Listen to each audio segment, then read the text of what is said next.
Esther thought all of this was the worst that could happen in her marriage, not until she found out he had turned his attention to their teenage daughter, Precious. Precious, once a vibrant and outspoken girl, became withdrawn and fearful. Late one night, she tearfully confessed to her mother about the horrors she endured at her father's hands. Esther was devastated but also enraged. They knew something had to be done, but it would require meticulous planning to bring down the powerful pastor who happens to be their own family member. Pastor Michael was a towering figure in the community. Charismatic, eloquent, and known for his powerful sermons on faithfulness, he drew thousands to his church, the sanctuary of God's holiness. Congregants revered him as a man of God, believing his words to be divinely inspired. Behind the pulpit, however, was a man consumed by lust. He had no much control of his physical body. His true nature was a carefully guarded secret, hidden behind the righteous facade. Pastor Michael's wife, Esther, had borne the weight of his abuse for years. At first, it was subtle manipulation, then it escalated into physical and emotional control. Esther had tried to confide in close friends, but Michael's public image was untouchable. "No one will believe you," he'd say coldly, reminding her of his untouchable status. "And if you try, I'll ruin you." He would force himself on his wife Esther even when she's on her monthly flow. He does it so roughly that she's always left injured. Sometimes he uses objects like cooking spoons, TV remotes, and even bottles on her sensitive part. Esther thought all of this was the worst that could happen in her marriage, not until she found out he had turned his attention to their teenage daughter, Precious. Precious, once a vibrant and outspoken girl, became withdrawn and fearful.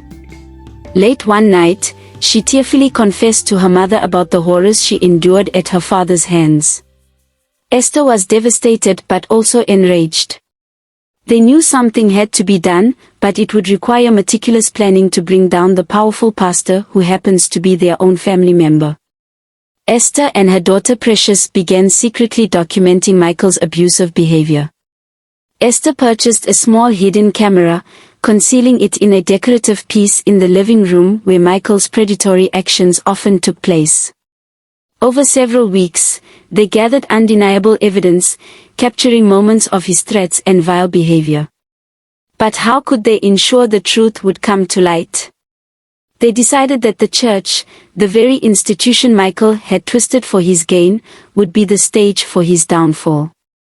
One Sunday morning, the church was packed as usual. Michael stood at the pulpit, preaching a fiery sermon on morality and faithfulness. His voice boomed as he denounced adultery, calling it the gateway to damnation. At the climax of his sermon, his wife Esther and his daughter Precious, seated in the front row, exchanged a glance. Precious nodded, clutching a small remote in her trembling hand. With a press of a button, the church's large projector screen, usually reserved for displaying hymn lyrics, flickered to life. The congregation gasped as footage of Pastor Michael's true nature played out before their eyes. His threats, his lecherous advances, and his abuse of power were laid bare for all to see. Gasps turned to murmurs, then to cries of outrage. Pastor Michael froze at the pulpit, his face pale and his confident demeanor shattered. "This is a lie," he shouted, trying to regain control. But the evidence was undeniable. Members of the congregation who had long suspected his hypocrisy finally had the proof they needed. The church erupted in chaos as Pastor Michael attempted to flee, but the enraged crowd stopped him. The authorities were called, and by the end of the day, Pastor Michael was in custody. Esther and Precious, though shaken, finally felt the weight of their burden lift. The church community was left reeling from the betrayal, but many rallied around Esther and Precious, offering support and solidarity. The video went viral, sparking national outrage and prompting deeper conversations about abuse of power within religious institutions. As for Esther and Precious, they began rebuilding their lives, finding strength in their bond and the courage they showed in exposing the monster who had once controlled them. They were no longer victims but victors, standing tall in the face of adversity.